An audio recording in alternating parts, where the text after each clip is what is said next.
এটুকু হতেই শিমু দ্রুত তার ফোন অফ করে দেয়। আকাশ সন্ধ্যা দুজনেই শিমুর দিকে তাকায়। শিমু ছোট করে বলে, সরি। আকাশ কিছু বলল না। সন্ধ্যা আকাশের দিকে চেয়ে ঠোঁট প্রসারিত করে হাসে। আকাশ অবাক হয় সন্ধ্যার হাসিতে। সন্ধ্যা নিজেকে সামলে হাত দিয়ে ইশারায় বোঝায়। ভালো থাকবেন। আকাশের নজর সন্ধ্যার হাতে পড়ল। বকুল ফুলের মালা সন্ধ্যার ডান হাতে পেঁচানো। আকাশের মনে পড়ল ভোরের সন্ধ্যার ফুল কুড়ানোর দৃশ্য। সন্ধ্যা দীর্ঘশ্বাস ফেলে মাথা নিচু করে নেয়। কষ্ট হচ্ছে তার। সন্ধ্যা আর সময় নষ্ট করল না। শিমুকে হাত নেড়ে বাই বলে আকাশকে পাশ কাটিয়ে বাড়ি থেকে বেরিয়ে যায়। চোখের কোণে লেগে থাকা নোনতা জলকণার ডান হাতের কনিষ্ঠ আঙ্গুল দ্বারা মুছে নেয়। আকাশ দ্রুত পিছু ফিরে তাকায়। দেখল সন্ধ্যা ব্যস্ত পায়ে বাড়ি থেকে বেরিয়ে গেল। আকাশ ঢোক গিলল। বুকটা কেমন যেন চিনচিন করে উঠল। তবে সন্ধ্যা চলে গিয়েছে মনে হতেই আকাশের মন বলে ওঠে এবার সে অনুভূতি থেকে মুক্তি পাবে, আর পাগল পাগল লাগবে না তার। আকাশের বাবা কিছুক্ষণ আগে বাড়ি ফিরে এদের সকলের কাহিনী দেখেছে চুপচাপ। তার চোখে মুখে ছিল বিরক্তি, সাথে সন্ধ্যা চলে যাওয়ার কারণে ছিল খুশির ঝিলিক। মেসের সামনে এসে রিকশাওয়ালাকে দাঁড়াতে বলে সৌম্য। এরপর সে রিকশা থেকে নেমে সন্ধ্যার হাত থেকে একটি মাঝারি সাইজের ব্যাগ নিয়ে একপাশে রাখে। এরপর সন্ধ্যার হাত ধরে বলে, বনু নেমে আয়। সন্ধ্যা বাঁ হাতের বোরখা সামান্য উঁচু করে রিকশা থেকে নেমে দাঁড়ায়। সৌম্য রিকশাওয়ালাকে ভাড়া মিটিয়ে দিয়ে এক হাতে সন্ধ্যার হাত ধরে, আরেক হাতে ব্যাগটি নিয়ে এগিয়ে যায় তার মেসের দিকে। এরপর পকেট থেকে চাবি বের করে ঘরের তালা খোলে। দরজা ঠেলে ভেতরে গিয়ে আগে ঘরের লাইট জ্বালিয়ে দেয়। এরপর মৃদুস্বরে বলে, ভেতরে আয় বনু। সন্ধ্যা ঘরের ভেতরে পা রাখে। আশেপাশে তাকায়। সন্ধ্যার কাছে ঘরটি জেলখানার মতো লাগলো। এর চেয়ে তো তাদের গ্রামের টিনের বাড়িও ভালো আছে। ঘরের এক কোনায় ছোট্ট একটি চৌকি পাতা, এক সাইডে একটি টেবিল, বইয়ের ভারে ভেঙে যাওয়ার উপক্রম, আর কিছু হাঁড়ি পাতিল যা রাখার জায়গা নেই। ঘরের কোনায় একটি ছোট্ট ব্যাগ দেখলো। ওখানেই হয়তো কয়েকটা কাপড় আছে। তার ভাই এখানে থাকে ভাবতেই সন্ধ্যার চোখ জোড়া ভিজে ওঠে। সৌম্য সন্ধ্যার মনোভাব বুঝতে পেরে এগিয়ে এসে বলে, আমার এখানে থাকতে থাকতে অভ্যাস হয়ে গেছে বনু। তুই এখানে একটা রাত কষ্ট করে থাকতে পারবি না? সন্ধ্যা টলমলে চোখে তার ভাইয়ের দিকে চেয়ে মাথা নেড়ে সম্মতি দেয় সে পারবে। সৌম্য মলিন মুখে তার বোনের পানি চেয়ে মৃদুস্বরে বলে, বনু তুই ফ্রেশ হয়ে নে কেমন, আমি বাইরে থেকে খাবার কিনে আনছি। সন্ধ্যা সৌম্যর হাত টেনে ধরে দুদিকে মাথা নাড়ায়, ইশারায় বোঝায়। আমি খিচুড়ি রান্না করি ভাইয়া। সৌম্য সন্ধ্যার কথা বুঝতে পেরে হাসল। সৌম্যর খিচুড়ি পছন্দ বলে বাড়িতে গেলে সন্ধ্যা লুকিয়ে চুরিয়ে তার জন্য খিচুড়ি রান্না করে রাখত। এরপর সে গেলে যত্ন করে তার সামনে খাবার এনে দিত। সৌম্য সন্ধ্যার গালে হাত দিয়ে বলে, ছোট মায়ের হাতের খিচুড়ি অনেক মিস করেছি। অবশ্য আজ সুযোগ পেয়েছি যখন, তখন খাবো। সন্ধ্যা হাসল। সৌম্য ঘরের কোনায় কারেন্টের চুলা সেট করে সন্ধ্যাকে দেখিয়ে দেয়।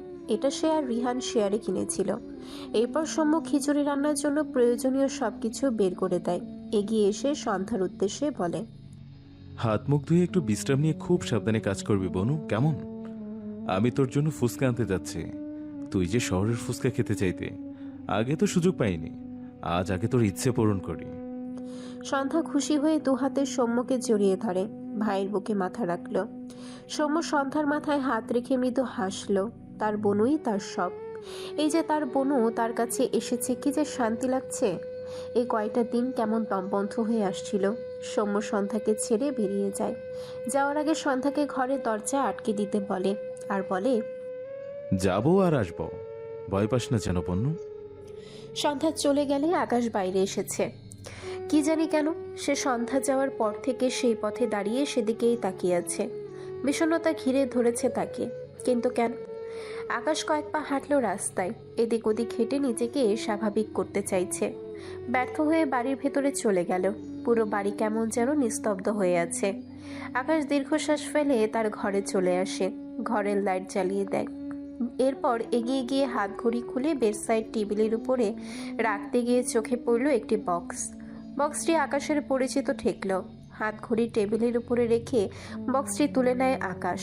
অতঃপর বক্সের মুখ খুললে চোখ পড়ে দুটো নুপুরে সযত্নে বক্সের ভিতরে পড়ে আছে। আকাশের চোখে মুখে বিস্ময়। ডান হাতে নুপুর দুটি তুলে উঁচু করে মুখের সামনে ধরে। এটা তো সন্ধ্যাকে দেয়া তার নুপুর। সে খুব পছন্দ করে কিনে এনেছিল নুপুর জোড়া। জীবনে প্রথম নুপুর কিনেছিল কোনো মেয়ের জন্য।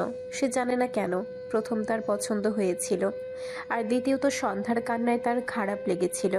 মেয়েটি তাকে ফেরত দিয়ে গেল কেন? আকাশের একটুখানি রাগ হলো সন্ধ্যার ওপর। খারাপ লাগলো ভীষণ। তার দেয়া পছন্দের জিনিসটুকু কাছে রাখলে খুব কি ক্ষতি হতো? দীর্ঘশ্বাস ফেলে নুপুর দুটি বক্সে রেখে দেয়। একটি ভাঁজ করা কাগজ উড়ে মেঝেতে পড়ে গেলে আকাশ নিচু হয়ে কাগজটি কুড়িয়ে নেয়। এরপর সোজা হয়ে ধীরে ধীরে কাগজের ভাঁজ খুলে লেখাগুলো মনে মনে আওড়ায়। এই যে শুনুন, একটা আবদার রাখবেন? আমাকে ভুলে গিয়েও হঠাৎ কোনো এক ভোরে, নয়তো কোনো এক বিকেলে, নয়তো কোনো এক সন্ধ্যায় এই সন্ধ্যাকে মনে করবেন। জানি করবেন না, চাঁদ সবসময় বামনের থেকে পিছিয়ে যায়। আমার উদ্ভট আবদারে বিরক্ত হলে ক্ষমা করবেন আমায়। আপনার হয়তো রাজনীতিবিদরা পছন্দের তালিকায়, তবে আমার মনে হয় রাজনীতিতে জড়িয়ে পড়া ভালো নয়। এসব থেকে দূরে থাকার চেষ্টা করবেন। জানি আমি মূল্যহীন, সন্ধ্যার কথা আপনার কাছে আমার মতোই মূল্যহীন, তবুও নিজের একটা ইচ্ছে লিখে ফেললাম আমি। ক্ষমা করবেন। আপনাকে সাদা পাঞ্জাবিতে ভীষণ স্নিগ্ধ আর সুন্দর লাগে। ভালো থাকবেন। শুভ্র পাঞ্জাবি বলা। ইতি, শেখ সন্ধ্যা। ছোট একটি চিঠি, যার শব্দ সংখ্যা 94 থেকে 100টি শব্দও নেই যে চিঠিতে। সেই চিঠি পড়ে আকাশের বুকে চিনচিন ব্যথার উৎপত্তি হলো। সন্ধ্যার শুভ্র পাঞ্জাবিওয়ালা সম্বোধনে সামান্য সুখকর ব্যথার অনুভূতি হলেও বাকিটুকু ভারে আকাশ বোধহয় কষ্টের ছাপে নুয়ে পড়ে। মেয়েটি তার কাছে আবদার করেছে তাকে যেন কোনো একদিন মনে করে আকাশ, অথচ আকাশ তো মেয়েটিকে ভুলতেই পারছে না। আজ সারাদিন বেখেয়ালে কাজ করেছে, অরুণের কতগুলো ধাক্কাও খেয়েছে। বেখেয়ালের কারণটা তো সন্ধ্যা। আকাশকে সন্ধ্যা চাঁদের সাথে তুলনা করলো কেন? আর নিজেকে বামুন কেন বলল? চিঠির দিকে তাকিয়ে বিড়বিড় করলো। মেয়ে, তুমি কি জানো তোমার কত গুণ আছে? তোমার মাঝে সৌন্দর্যের সীমা নেই। মেয়ে, জানো কি তুমি যে আস্ত এক মায়া। এত এত গুণ, এত এত সৌন্দর্য, এতখানি মায়া থেকে বেরোনো যায়? আমি তো এখনো পারিনি। ভেবেছিলাম তুমি চলে গেলে অনুভূতির শিকড় ছেড়ে বেরোতে পারবো, কিন্তু আমার অনুভূতির প্রখরতা যে বেরিয়ে চলেছে। আমি অসুস্থ হয়ে যাচ্ছি সন্ধ্যা। আকাশের কণ্ঠে অসহায়ত্ব ঝরে পড়ছে। চিঠিটি খুব যত্নে ভাঁজ করে পাঞ্জাবির পকেটে রাখলো। এরপর ব্যালকনিতে চলে গেল। ইরা তার ঘরের জানালার পাশে দাঁড়িয়ে আকাশ বানিয়ে চেয়ে আছে। গতকাল সৌম্যর সাথে দেখা করে আসার পর থেকে ইরার মনে হচ্ছে সে কাঁদতে ভুলে গিয়েছে। সে যে ঝর্ণার নিচে বসে কাঁদলো, তারপর আর কান্না আসেনি। তার মনে হচ্ছে তার মাঝে প্রাণ নেই, সে শুধু তার দেহ টেনে নিয়ে বেড়াচ্ছে। দুহাত জানালায় গ্রিলে লেগেছে। ইরা দেখতে পায় সৌম্য তার দিকে হেসে তাকিয়ে আছে। ইরা ডান হাত উঁচিয়ে ডাকতে চায়, তার আগে সৌম্য হাস্যোজ্জ্বল মুখে ডাকে, ইরাবতী। কত মায়া এই ডাকে। ইরা মলিন মুখে বলে, সৌম্য, আমাকে একটু ভালোবাসবি? কথাটা বলি ইরা চারিপাশে তাকালো। কেউ নেই। সৌম্য আর আসবে না তার কাছে। তাকে খুব নিখুঁতভাবে ফিরিয়ে দিয়েছে, কিন্তু বিয়ে করে নিবে কি?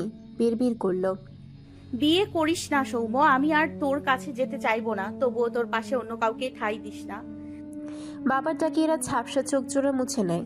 দীর্ঘশ্বাস ফেলে ঘর থেকে বেরিয়ে যায়। ইশতিয়াক আহমেদ টেবিলের উপরে একটি প্যাকেট রেখে সোফায় বসে। ইরার দিকে চেয়ে মৃদু হেসে বলে, তোমার পছন্দর রসমালাই এনেছি। এরপর তার স্ত্রীর উদ্দেশ্যে বলে, ইরাকে রসমালাই দাও তো।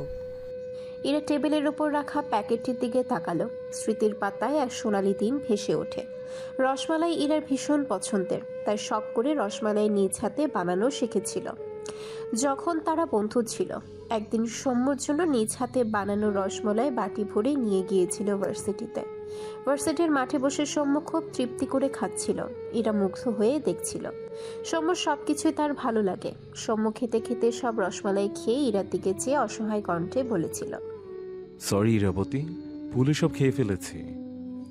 ইরা অবাক হয়। সৌম্য হঠাৎ হঠাৎ এই নামটা নেয়, আর ইরার প্রতিবার মনে হতো এই প্রথম ডাকছে সৌম্য এই নামে।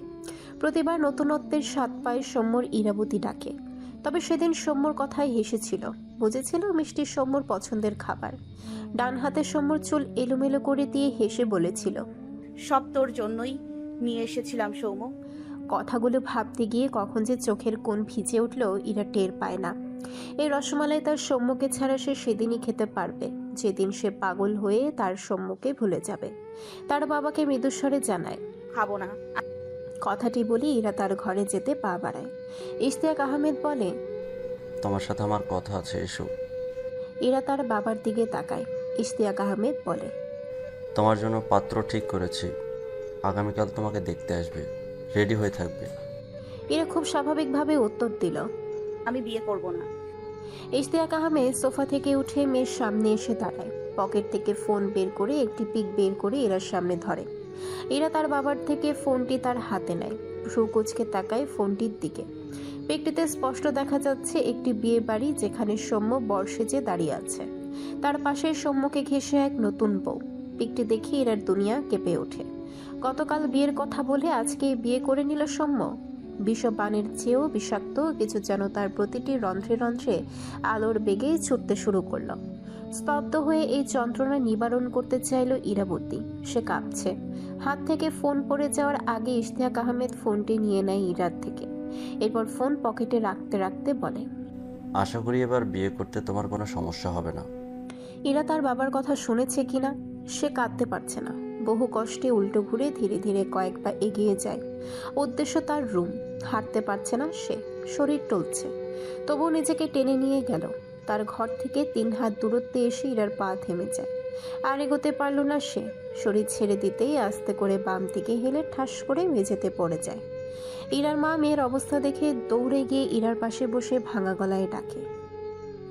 ইশতিয়াক আহমেদ ভ্রু কুঁচকে চেয়ে আছে ইরার দিকে।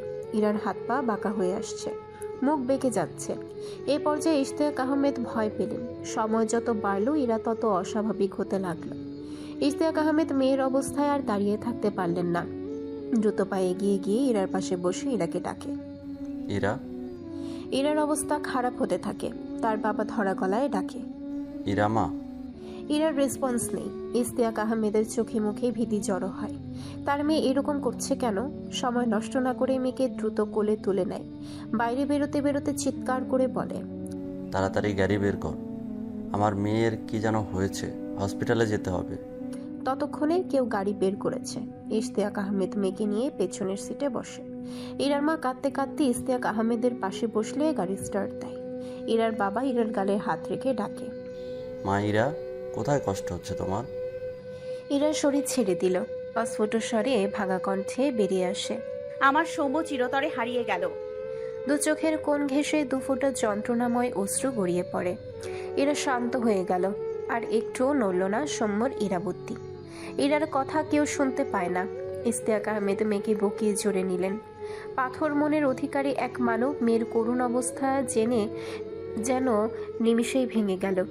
এত নিষ্ঠুর মানবের চোখের কোণে পানি জমতে শুরু করলো তার মেয়ের কঠিন অবস্থা দেখে।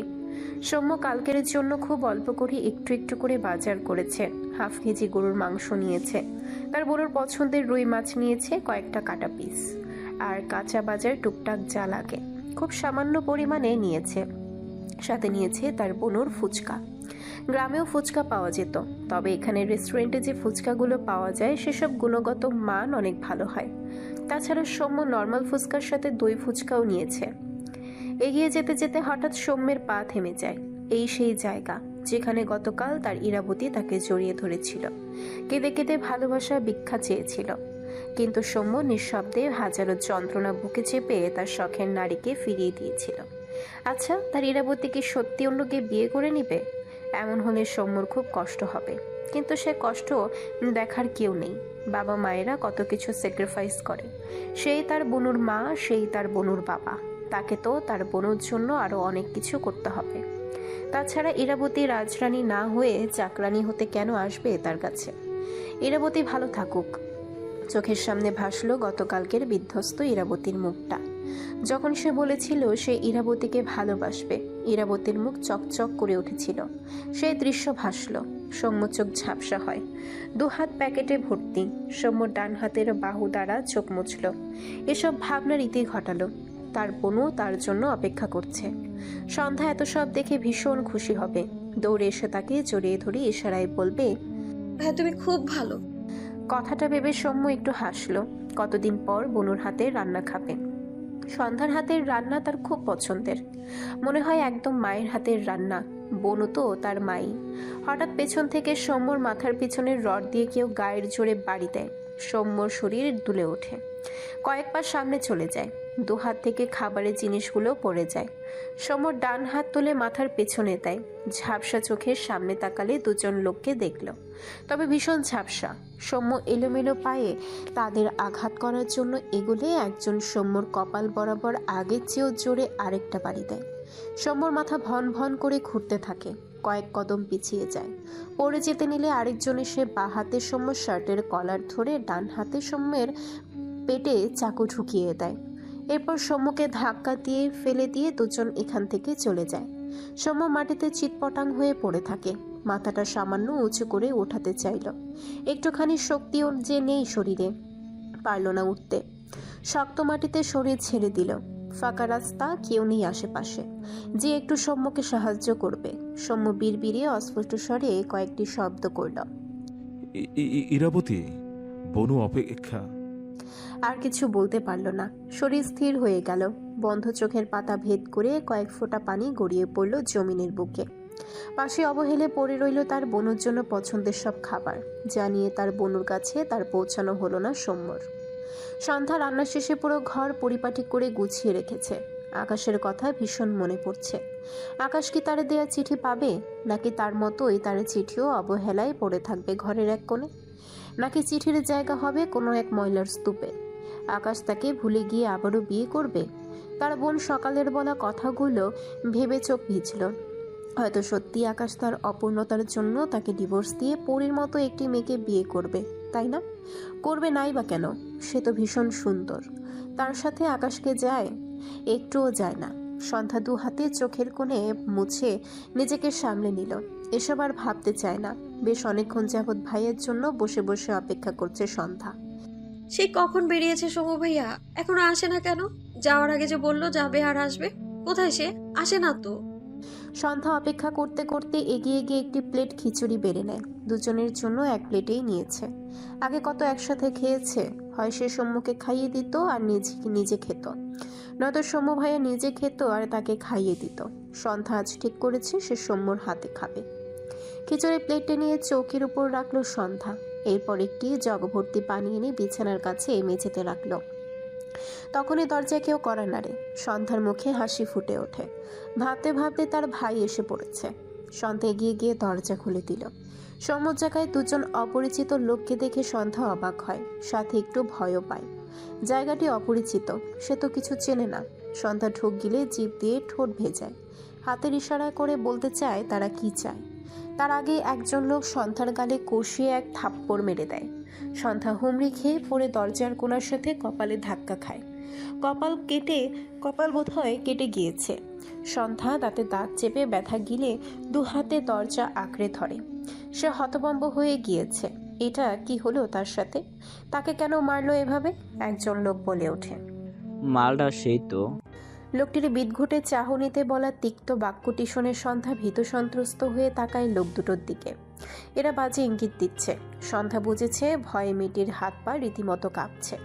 তবুও সাহস করে সন্ধ্যা উঠে দাঁড়াতে চায়। তার আগে আরেকজন সন্ধ্যার উপর গালে থাপ্পড় বসিয়ে দেয়। সন্ধ্যা আবারও হুমড়ি খেয়ে পড়ে মেঝেতে। পুরুষালীর শক্ত হাতে দুটো থাপ্পড় খেয়ে সন্ধ্যার মাথা ঘুরছে, গাল দুটো টন টন করে উঠল। সন্ধ্যা ভেজা চোখে লোকগুলোর দিকে তাকায়। এরা কারা? তার সৌম্য ভাই কোথায়? কখন আসবে তার ভাই?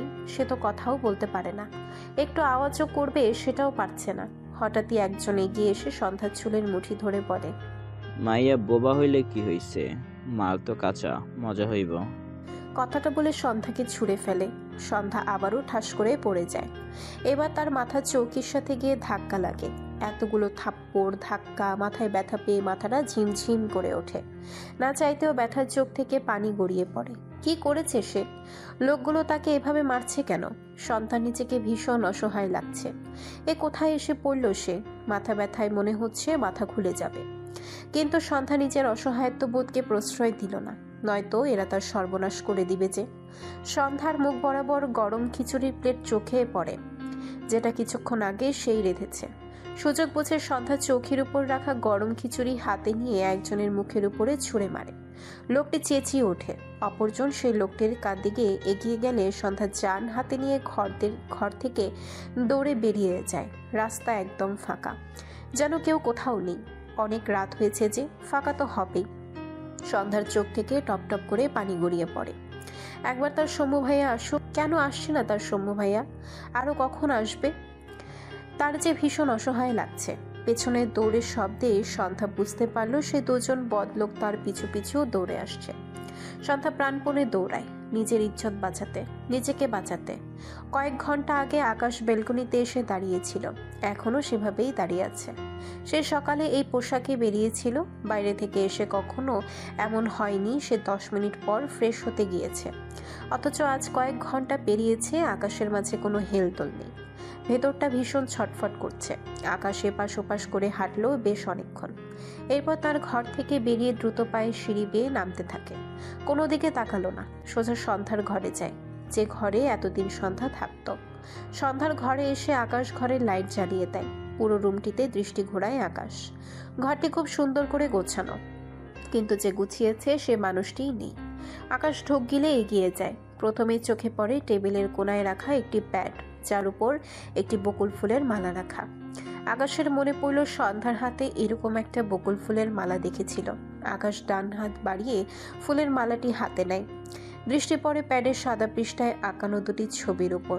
আকাশ বা হাতে প্যাডটি তুলে তার সামনে ধরে। সাদা পাতায় দুটো ছবি আঁকা। পাতার বাম পাশে আকাশকে পেছন থেকে আঁকানো। দেখে বোঝা যাচ্ছে আকাশের পরনে পাঞ্জাবি, আর তার পাশে হাঁটুর নিচ পর্যন্ত চুলের অধিকারী শাড়ি পরিহিত সন্ধ্যা।